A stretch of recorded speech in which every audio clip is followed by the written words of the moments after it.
Hello guys, आप लोग कैसे हैं? आप लोगों की पढ़ाई कैसे चल रही है? काफ़ी दिन हो बाद क्लास कर रहे हो। आज यूनिट सेकंड है, क्लास 10th साइंस, अम्ल क्षारक एवं लवण, यानी कि एसिड बेस एंड सॉल्ट अपन लोग पढ़ रहे हैं। आपने पिछली कक्षाओं में अध्ययन किया होगा कि भोजन का खट्टा एवं कड़वा स्वाद भोजन में विद्यमान क्रमशः अम्ल एवं क्षारक के कारण होता है। यानी कि जो भोजन में जो टेस्ट होता है, मतलब जो अपन जानते हो किसके कारण होता है, अम्ल या क्षारक के द्वारा, क्षारक के कारण होता है। यदि आपके परिवार का कोई सदस्य अत्यधिक भोजन करने के कारण अम्लता से पीड़ित है तो आप कौन सा उपचार सुझाएंगे? यानी कि मान लीजिए कोई ज़्यादा खाना खा लिया और अम्लीयता बढ़ गई, तो फिर क्या करेंगे अपन, कौन सा उपचार करेंगे? तो नींबू पानी, सिरका या बेकिंग सोडा का विलयन। तो अपन लोग जैसे जो अम्लीय प्रकृति है और उसको नॉर्मल करने के लिए क्या देंगे? जिसकी क्षारकीय प्रकृति होगी उसको देंगे, तो क्या देंगे? बेकिंग सोडा देंगे। उपचार बताते समय आप किस गुणधर्म का ध्यान रखेंगे? आप जानते हैं कि अम्ल एवं क्षारक एक दूसरे के प्रभाव को समाप्त करते हैं, यानी कि न्यूट्रल हो जाता है। आपने अवश्य ही इसी जानकारी का उपयोग किया होगा। याद कीजिए कि कैसे हमने बिना स्वाद चखे ही खट्टे एवं कड़वे पदार्थों की जांच की थी। आप जानते हैं कि अम्लों का स्वाद खट्टा होता है तथा यह नीले लिटमस पत्र को लाल कर देता है। ये बात मतलब आप लोग नोट कर लीजिएगा कि कौन सा लाल कर देता है नीले लिटमस पत्र को, कौन सा नीला कर देता है। क्योंकि ये चीज़ें छोटी हैं पर ये बहुत जानकारी की चीज़ रहती है और 1 नंबर का क्वेश्चन कहीं नहीं जाता इसमें से, निश्चित है कि आएगा आपका। जबकि क्षारकों का स्वाद कड़वा होता है एवं यह लाल लिटमस पत्र को नीला कर देते हैं। यानी कि जो अम्ल होते हैं तो नीले लिटमस पत्र को लाल कर देते हैं और आपका जो क्षारक है स्वाद में कड़वा होता है, यह लाल लिटमस पत्र को नीले कर देते हैं। लिटमस का प्राकृतिक सूचक होता है, यानी कि जो ये नेचुरल इंडिकेटर होता है। इसी प्रकार हल्दी होती है, हल्दी भी एक क्या है? सूचक है। क्या आपने कभी ध्यान दिया है कि श्वेत कपड़े पर लगे सब्जी के दाग पर जब क्षारकीय प्रकृति वाला साबुन रगड़ते हैं तब उस धब्बे का रंग भूरा लाल हो जाता है, लेकिन कपड़े को अत्यधिक जल से धोने के पश्चात वह फिर से पीले रंग का हो जाता है। अम्ल एवं क्षारक की जांच के लिए आप संश्लेषित सूचक यानी कि जैसे मेथिल ऑरेंज एवं फिनाप्थेलिन का भी उपयोग कर सकते हैं। इस अध्याय में हम अम्ल एवं क्षारक की अभिक्रियाओं के बारे में अध्ययन करेंगे। हमें जानकारी प्राप्त होगी कि अम्ल एवं क्षारक कैसे एक दूसरे के प्रभाव को समाप्त कर देते हैं। साथ ही दैनिक जीवन में पाई जाने वाली तथा उपयोग में आने वाली बहुत सी रोचक वस्तुओं के बारे में भी हम अध्ययन करेंगे। क्या आप जानते हैं कि लिटमस विलयन बैंगनी रंग का रंजक होता है जो थैलोफाइटा समूह के लीचेन पौधे से निकाला जाता है। प्रायः इसे सूचक की तरह उपयोग किया जाता है। लिटमस विलयन जब ना तो अम्लीय होता है ना ही क्षारकीय होता है, तब ये किस रंग का होता है? तो बैंगनी रंग का होता है। बहुत सारे प्राकृतिक पदार्थ जैसे लाल पत्ता गोभी, हल्दी, हाइड्रेंजिया, पिटूनिया एवं जेरानियम जैसे कई फूलों की रंगीन पंखुड़ियाँ किसी विलयन में अम्ल एवं क्षारक की उपस्थिति को सूचित करते हैं। इन्हें अम्ल क्षारक सूचक या कभी कभी केवल सूचक भी कहते हैं, यानी कि इंडिकेटर कहते हैं। फिर ये आंसर क्वेश्चन है गाइज, इनको तो फिर बाद में आंसर क्वेश्चन जब कराऊंगी तो सब कराते रहेंगे आपके लिए। फिर अम्ल एवं क्षारक के रासायनिक गुणधर्म को समझना है। इसके जो केमिकल गुणधर्म है वो क्या है? प्रयोगशाला में अम्ल एवं क्षारक। विज्ञान की प्रयोगशाला से हाइड्रोक्लोरिक अम्ल यानी कि HCl, सल्फ्यूरिक अम्ल यानी कि H2SO4, नाइट्रिक अम्ल यानी HNO3, एसिटिक अम्ल CH3COOH, sodium hydroxide NaOH, calcium hydroxide CaOH का whole twice, potassium hydroxide KOH, magnesium hydroxide MgOH का होल ट्वाइस एवं अमोनियम हाइड्रोक्साइड NH4OH के विलयन के नमूनों को एकत्र कीजिए। अब आप लोगों को ये फार्मूला सभी याद रहना चाहिए, तभी अच्छा रहेगा। मतलब अपन कोई भी अगर पढ़ाई करते हैं ना, तो बेसिक चीज़ें जब अपनी अच्छी रहेंगी तभी अपन हाई लेवल का कुछ कर पाते हैं। इसलिए जो है तो आप लोगों को फार्मूला ज़रूर ध्यान में रखना है और इसको भी नोट बनाना। यानी कि जब अपन बैठते हैं पढ़ने के लिए तो आप एक कॉपी एक पेन भी रख लें, जो इसमें से इम्पोर्टेंट आपको लगे उसे क्या करना है, नोट करते जाना है। ऊपर दिए गए प्रत्येक विलयन की एक बूंद वॉच ग्लास में बारी बारी से रखिए एवं सारणी 2.1 के अनुसार निम्नलिखित सूचकों से उसकी जांच कीजिए। लाल लिटमस, नीले लिटमस, फेनाप्थेलिन एवं मेथिल ऑरेंज विलयन के साथ लिए गए विलयन के रंग में क्या क्या परिवर्तन होते हैं।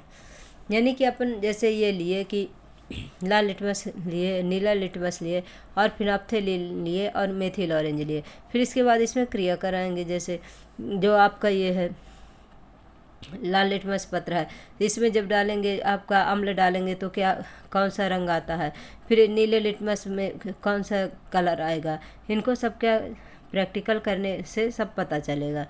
आपने प्रेक्षण को सारणी में 2.1 में लिखिए। यानी कि अपने को देखना है इसमें से कि विलयन का नमूना लेंगे यहाँ पर, फिर लाल लिटमस विलयन लेंगे, नीला लिटमस विलयन लेंगे, फिर नाप्थेलिन विलयन लेंगे और मेथिल ऑरेंज का विलयन लेंगे। रंग में परिवर्तन के द्वारा यह सूचक हमें बताते हैं कि कोई पदार्थ अम्ल है या क्षारक। कुछ ऐसे पदार्थ होते हैं जिनकी गंध अम्लीय एवं क्षारकीय माध्यम में भिन्न हो जाती है। इन्हें जो है तो ऑल्फैक्टरी सूचक या ऑल्फैक्टरी इंडिकेटर कहते हैं। आइए इनमें से कुछ सूचकों की जांच करें। बारीक कटी हुई प्याज एवं स्वच्छ कपड़े के टुकड़े को एक प्लास्टिक के थैले में लीजिए। थैले को कसकर बांध दीजिए तथा पूरी रात फ्रिज में रहने दीजिए। अब इस कपड़े के टुकड़े का उपयोग अम्ल एवं क्षारक की जांच के लिए किया जा सकता है। इसमें से 2 टुकड़े लीजिए एवं उनकी गंध की जांच कीजिए। इन्हें स्वच्छ सतह पर रखकर उनमें से एक टुकड़े पर तनु HCl विलयन की कुछ बूंदें एवं दूसरे पर तनु NaOH यानी कि सोडियम हाइड्रोक्साइड विलयन की कुछ बूंदें डालिए। यानी कि HCl क्या है, आपका अम्ल है, और NaOH क्या है, आपका क्षार है। दोनों टुकड़ों को जल से धोकर उनकी गंध की पुनः जांच कीजिए। किसमें अभी मतलब उसकी खुशबू आ रही है प्याज की कि नहीं आ रही है। आपने प्रेक्षणों को लिखिए। फिर उसके बाद जो क्या आपने ऑब्जर्वेशन किया उसके बाद जो है तो उसको लिखना है। अब थोड़ा तनुवैलिना एवं लौंग का तेल लीजिए तथा इनकी गंधों की जांच कीजिए। एक परख नली में तनु HCl विलयन एवं दूसरी में तनु NaOH विलयन लीजिए। दोनों में तनु वैनिला एसेंस की कुछ बूंदें डालकर उसे हिलाइए। उसकी गंध की पुनः जांच कीजिए। यदि गंध में कोई बदलाव है तो उसे दर्ज कीजिए। इसी प्रकार तनु HCl एवं तनु NaOH के साथ लौंग का तेल की गंध में आए परिवर्तन की जांच कर अपने प्रेक्षण को दर्ज कीजिए। आपने प्रेक्षण के आधार पर वैनिला, प्याज एवं लौंग के तेल में से किसे गंधी या ऑल्फैक्टरी इंडिकेटर सूचक की तरह उपयोग में किया जा सकता है। तो इसमें से सभी को किया जा सकता है। Sorry guys. अम्ल एवं क्षारक के रासायनिक गुणधर्मों को समझने के लिए आइए कुछ क्रियाकलाप करते हैं। अम्ल एवं क्षारक धातु के साथ कैसे अभिक्रिया करते हैं। चित्र 2.1 के अनुसार उपकरण व्यवस्थित कीजिए। एक परख नली में लगभग 5 ml तनु सल्फ्यूरिक अम्ल लीजिए एवं इसमें दानेदार जिंक के टुकड़े डालिए।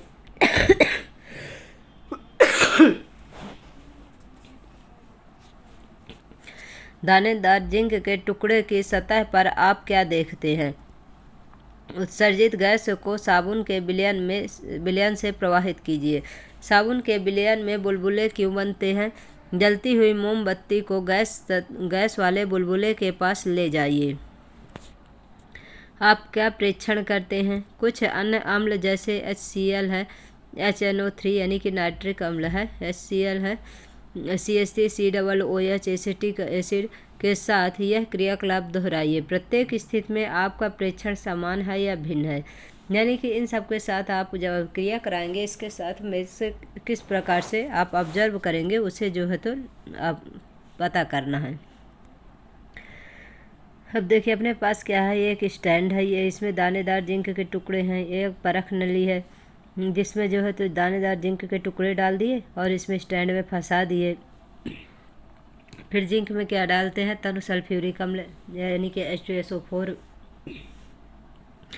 फिर इससे कौन सी गैस निकलती है, तो हाइड्रोजन गैस। हाइड्रोजन गैस के बुलबुले निकलते हैं। ये बुलबुले किस में जाते हैं, साबुन के विलयन में जाते हैं।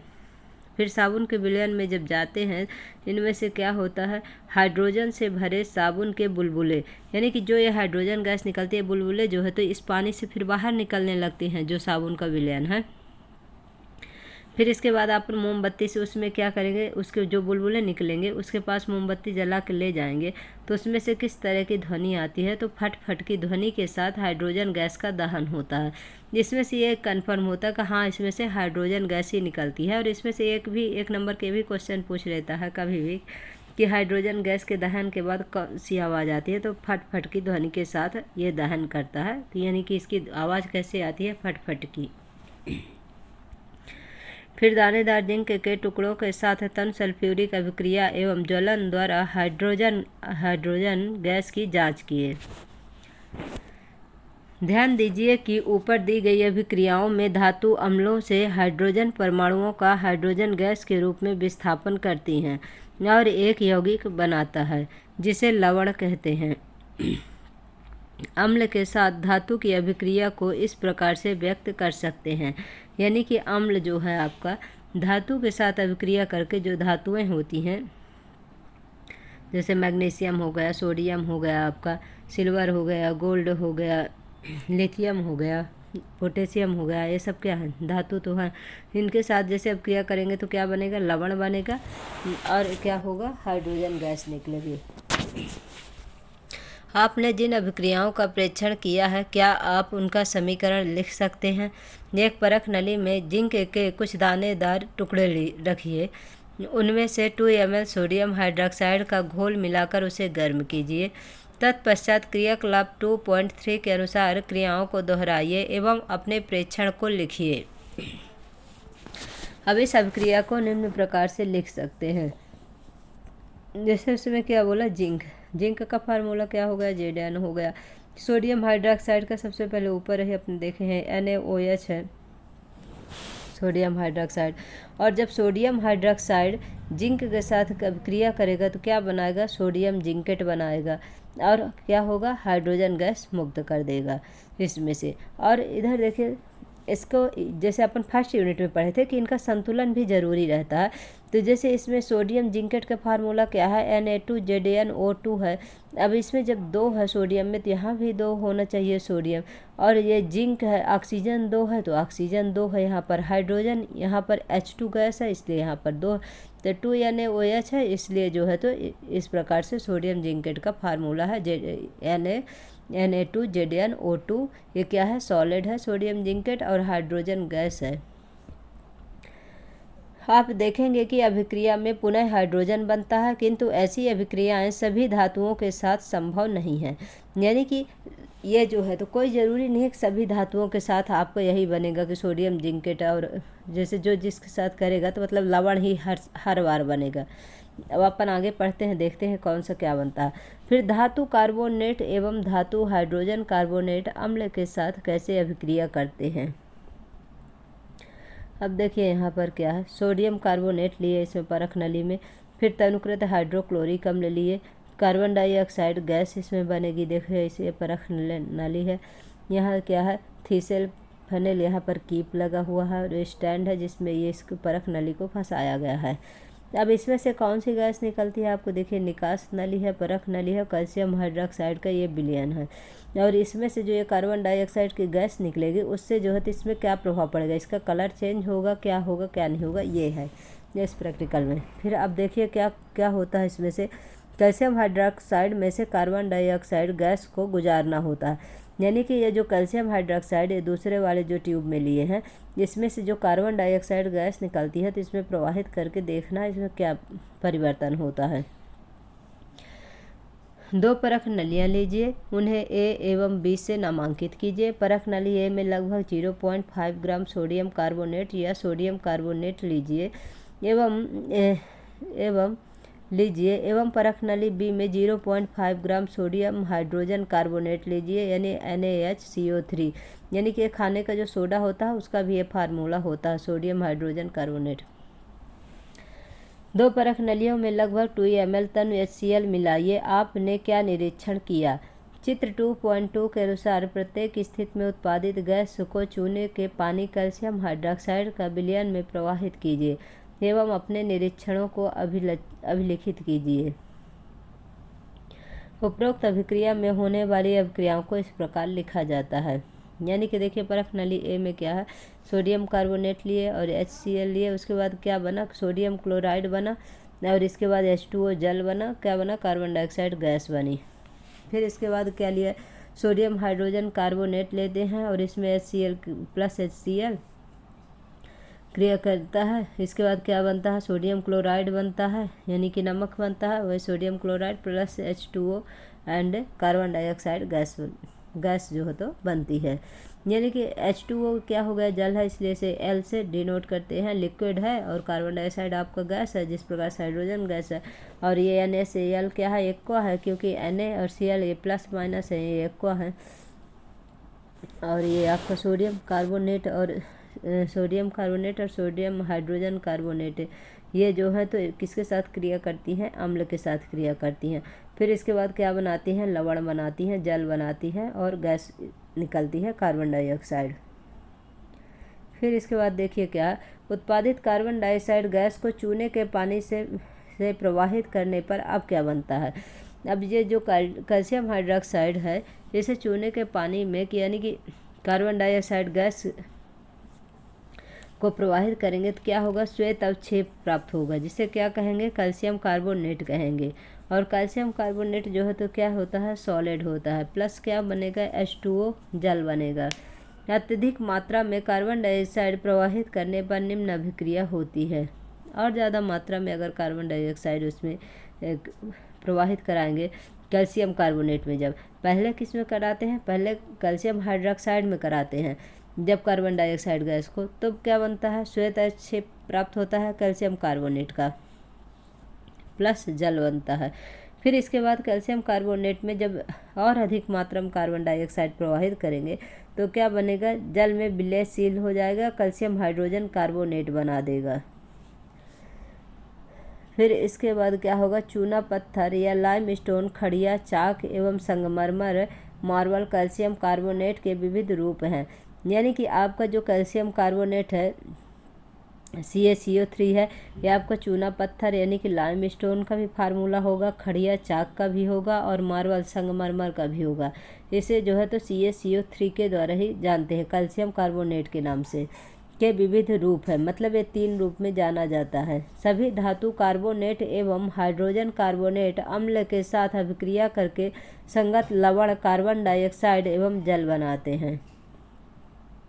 इस अभिक्रिया को इस प्रकार से व्यक्त कर सकते हैं, जैसे धातु के कार्बोनेट जो होते हैं और धातु हाइड्रोजन कार्बोनेट, यानी कि इसमें धातु कार्बोनेट लेंगे या कि आब्लिक लगा हुआ है, यानी कि धातु हाइड्रोजन कार्बोनेट लेंगे, दो में से कोई भी चीज़ ले सकते हैं, प्लस क्या लेंगे, अम्ल लेंगे। उसके बाद क्या बनेगा, लवण बनेगा, कार्बन डाइऑक्साइड गैस बनेगी और जल बनेगा आपका। जब धातु के जो कार्बोनेट है या कि धातु हाइड्रोजन कार्बोनेट अम्ल के साथ अभिक्रिया करते हैं तो क्या बनाते हैं, लवण बनाते हैं, कार्बन डाइऑक्साइड बनाते हैं, प्लस जल बनाते हैं।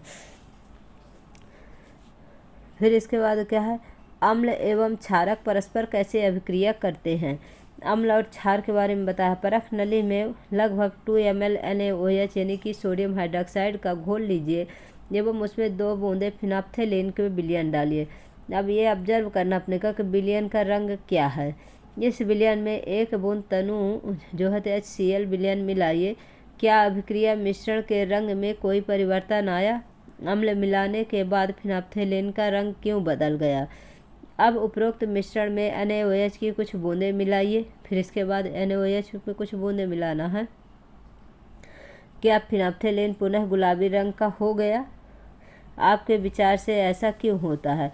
उपरोक्त क्रियाकलाप में हमने प्रेक्षण किया कि अम्ल द्वारा क्षारक का प्रेक्षित प्रभाव तथा क्षारक द्वारा अम्ल का प्रभाव समाप्त हो जाता है।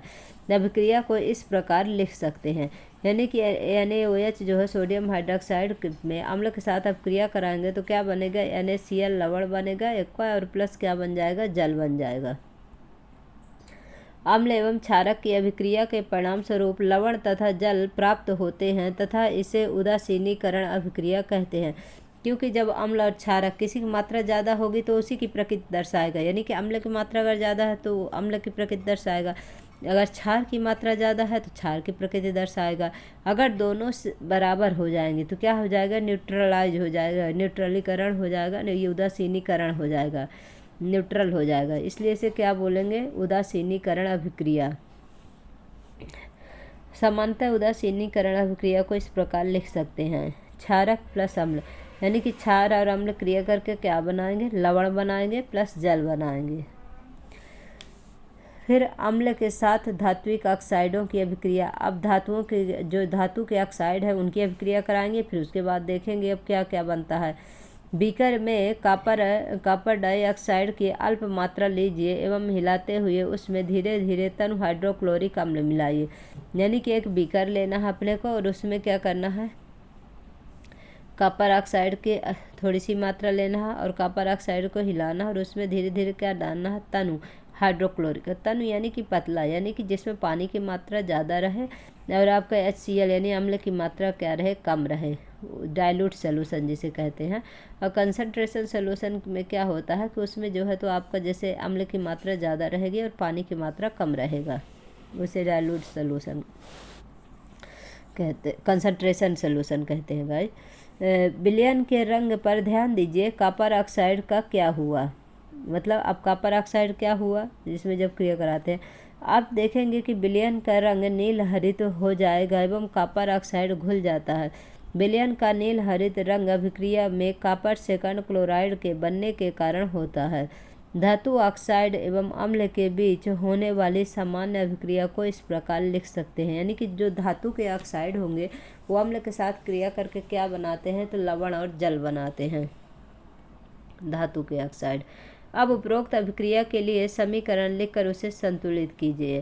क्षारक एवं अम्ल की अभिक्रिया के समान ही धात्विक ऑक्साइड अम्ल के साथ अभिक्रिया करके लवण एवं जल प्रदान करते हैं, यानी कि जिस प्रकार से क्षार और अम्ल के साथ अभिक्रिया करके जो है तो आपका ये लवण और जल बनाते हैं, उसी प्रकार धातु के ऑक्साइड जो हैं तो ये भी अम्ल के साथ अभिक्रिया करके क्या बनाते हैं, लवण और जल बनाते हैं। जैसे वो सबसे पहले आपने जैसे कार्बोनेट के देखे कि उसमें क्या बनता है, तो उसमें भी लवण और जल बनता था। फिर उसमें सबसे पहले क्या देखे, हाइड्रोजन गैस बनती थी जब उसमें जिंक के साथ वहाँ पर क्रिया किए थे। फिर कार्बन डाइऑक्साइड को देखे कि कार्बन डाइऑक्साइड गैस डालने पर कौन सा बनता है। फिर अपन अब क्या देख रहे हैं कि क्षारक के साथ है उपरोक्त अभिक्रिया के लिए समीकरण लिख कर संतुलित करना है।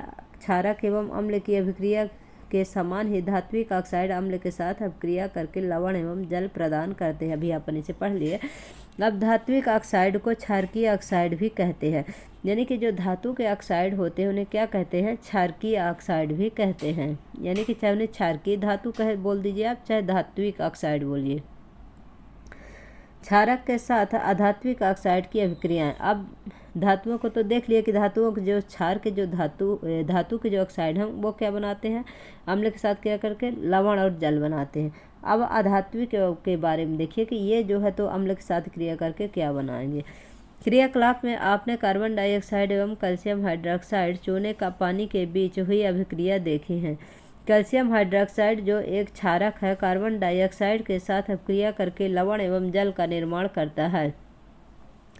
चूँकि यह क्षारक एवं अम्ल के बीच होने वाली अभिक्रिया के समान है, अतः हम यह निष्कर्ष निकाल सकते हैं कि अधात्विक ऑक्साइड अम्लीय प्रकृति के होते हैं, यानी कि जो धातु के ऑक्साइड होते हैं वो क्या होते हैं, क्षारीय प्रकृति के होते हैं, और जो ये आपका अधात्विक ऑक्साइड होते हैं क्या होते हैं, अम्लीय प्रकृति के होते हैं।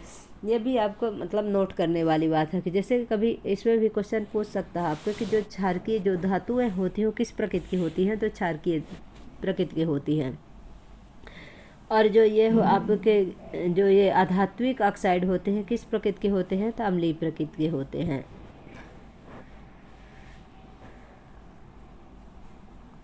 फिर एक क्वेश्चन है गाइज, क्वेश्चन आंसर तो आपको लास्ट में कराएंगे, अभी तो अपन यूनिट पढ़ रहे हैं। सबसे पहले थ्योरी पढ़ना इसलिए ज़रूरी रहता है क्योंकि अपन जब थ्योरी पढ़े रहते हैं तभी आंसर क्वेश्चन आसानी से समझ में आते हैं, नहीं तो अपन डायरेक्ट आंसर क्वेश्चन करने लगे और अगर थ्योरी नहीं पढ़ेंगे तो फिर नहीं समझ में आएगा, कम समझ में आएगा। जो पहले से पढ़ा रहेगा उसे समझ में आएगा, जो नहीं पढ़ा रहेगा उसे नहीं आएगा। इसलिए गाइज ज़रूरी है सबसे पहले यूनिट पढ़िए, इसके बाद उनको सॉल्व करिए। सभी अम्लों एवं क्षारकों में क्या समानताएं हैं, यानी कि जो अम्ल है आपका जो है एसिड और बेस में क्या समानताएं हैं। अनुभाग 2.1 में हमने देखा है कि सभी अम्लों में समान रासायनिक गुणधर्म होते हैं, यानी कि जो आपके एसिड होते हैं उसमें क्या होते हैं, कॉमन जो होते रासायनिक गुणधर्म होते हैं, समान होते हैं, सभी के सेम गुणधर्मों में समानता क्यों होती है। हमने क्रियाकलाप 2.3 में देखा कि धातु के साथ अभिक्रिया करने पर सभी अम्ल हाइड्रोजन गैस उत्पन्न करते हैं। अपन शुरू में ही देखे थे कि जो धातु सोडियम हाइड्रोक्साइड्स के साथ क्रिया करके क्या बनाता है, तो सबसे पहले क्या है आपका हाइड्रोजन गैस निकली थी, जो सबसे पहला जो अपन समीकरण देखे वहीं पर कि धातु के साथ अभिक्रिया करने पर सभी अम्ल जो होते हैं तो क्या बनाते हैं, हाइड्रोजन गैस उत्पन्न करते हैं। इससे पता चलता है कि सभी अम्लों में क्या होता है, हाइड्रोजन होता है। आइए इस क्रियाकलाप के माध्यम से हम जांच करें कि क्या हाइड्रोजन युक्त सभी यौगिक अम्लीय होते हैं। ग्लूकोज, अल्कोहल, हाइड्रोक्लोरिक अम्ल, सल्फ्यूरिक अम्ल आदि का विलयन लीजिए। एक कार्क पर 2 कीले लगाकर कार्क को 100 ml के बीकर में रख दीजिए। ये देखिए यहाँ पर किस प्रकार से प्रैक्टिकल करना है। ये देखिए एक बीकर है और बीकर में 2 कील लगी हुई हैं, सबसे नीचे रबर कार्क लगा हुआ है, तनुकृत अम्लीय विलयन है, जैसे मान लीजिए कि HCl है। फिर इसमें ऊपर स्विच लगा हुआ है, फिर बल्ब लगी हुई है और 6 वोल्ट की क्या है, बैटरी लगी हुई है। और फिर जल में अम्ल का विलयन विद्युत चालन करता है। इसमें क्या होता है, विद्युत चालन होता है। जो आपका ये इसमें लिक्विड क्या डाला हुआ है, तनुकृत अम्लीय विलयन जो डाला हुआ है। फिर देखिए अब क्या हो रहा है। चित्र 2.3 के अनुसार कीलों को 6 वोल्ट की एक बैटरी के 2 टर्मिनलों के साथ एक बल्ब तथा स्विच के माध्यम से जोड़ दीजिए। अब बीकर में थोड़ा तनु HCl डालकर विद्युत धारा प्रवाहित कीजिए। इसी क्रिया को तनु सल्फ्यूरिक अम्ल के साथ दोहराइए, यानी कि इसको पहले HCl के साथ करिए, फिर सल्फ्यूरिक अम्ल के साथ करिए, फिर एसिटिक एसिड के साथ करिए, आपका नाइट्रिक एसिड है उसके साथ करिए, और इसको जो है ऑब्जर्व करते जाइए कि क्या हो रहा है इसमें। आपने क्या परीक्षण किया। इन परीक्षणों को ग्लूकोज एवं अल्कोहल के विलयनों के साथ अलग अलग दोहराइए। अब आपने क्या परीक्षण किया, जो ग्लूकोज और अल्कोहल है उसे भी अपने इन विलयनों के साथ क्रिया कराना है अलग अलग सभी के साथ, जैसे HCl के साथ हो गया, सल्फ्यूरिक एसिड के साथ हो गया, आपका नाइट्रिक एसिड के साथ हो गया, जो भी अम्ल दिए हुए हैं दोहराइए। अब आपने क्या परीक्षण किया है, बल्ब तथा प्रत्येक स्थिति में जलता है क्या कि नहीं जलता है। अम्ल की स्थिति में बल्ब जलने लगता है, जैसा कि चित्र 2.3 में दिखाया गया है। ये बल्ब लगा हुआ देखिए ऊपर।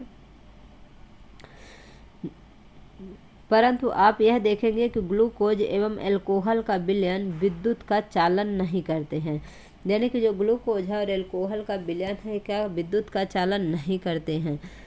बल्ब के जलने से यह पता चलता है कि इस विलयन में विद्युत का प्रवाह हो रहा है। अम्लीय विलयन में विद्युत धारा का प्रवाह अम्ल में उपस्थित इन्हीं आयनों के द्वारा होता है, यानी कि अम्ल में जो है H+ आयन जो रहते हैं, जो माइनस आयन रहते हैं, तो इनके द्वारा जो है तो क्या होते हैं, क्रियाएं परस्पर क्रिया होती है, जिसके वजह से जो है तो लाइट जलने लगती है। लेकिन आपका जो ये है ग्लूकोज है और अल्कोहल है, तो इसमें क्या होता है, इसमें आयन नहीं पाए जाते, जो जैसे धन आयन और ऋण आयन है ये नहीं पाए जाते, जिसकी वजह से बल्ब नहीं जलता है। अम्लों में धन आयन प्लस तथा ऋण आयन, जैसे HCl में ऋण आयन, HNO3- है में NO3 में क्या है, माइनस आयन पाया जाता है, ऋण आयन पाया जाता है। CH3COOH में CH3COO में क्या CH3COO में क्या पाया जाता है, माइनस आयन पाया जाता है। H2SO4 में SO4 2 माइनस आयन होते हैं। चूँकि अम्ल में उपस्थित धन आयन H+ हैं, इससे ज्ञात होता है कि अम्ल विलयन में हाइड्रोजन आयन प्लस एक्वा उत्पन्न करता है। इसी कारण उनका गुणधर्म क्या होता है, अम्लीय होता है। यानी कि अम्ल जो है तो H+ आयन जो है तो उत्पन्न करता है। उसी कारण ये पता चलता है गुणधर्म में क्या होता है, ये कि अम्लीय प्रकृति के होते हैं। सोडियम हाइड्रोक्साइड, कैल्शियम हाइड्रोक्साइड आदि जैसे क्षारकों का उपयोग करके इस क्रियाकलाप को दोहराइए। इस क्रियाकलाप के परिणामों से आप क्या निष्कर्ष निकाल सकते हैं। जलीय विलयन में अम्ल या क्षारक का क्या होता है। क्या आप केवल जलीय विलयन में ही आयन उत्पन्न करते हैं। आइए इसकी जांच करें। अब देखिए यहाँ पर दो परख नली लिए हुए हैं। एक में क्या है, कैल्शियम क्लोराइड वाली क्षारक नली है और एक में क्या है, सोडियम क्लोराइड है। परख नली में क्या है, एक परख नली पकड़ने के लिए चिमटा है और इधर से भी है कार्क लगा हुआ। निकास नली है। आर्द्र लिटमस पत्र यहाँ पर लिए हैं, जिससे पता चलेगा कि इसमें से जो ब्लू है तो रेड हो रहा है कि रेड है तो ब्लू हो रहा है, क्या हो रहा है, ये सब पता चलेगा। एक स्वच्छ एवं शुष्क परख नली में लगभग एक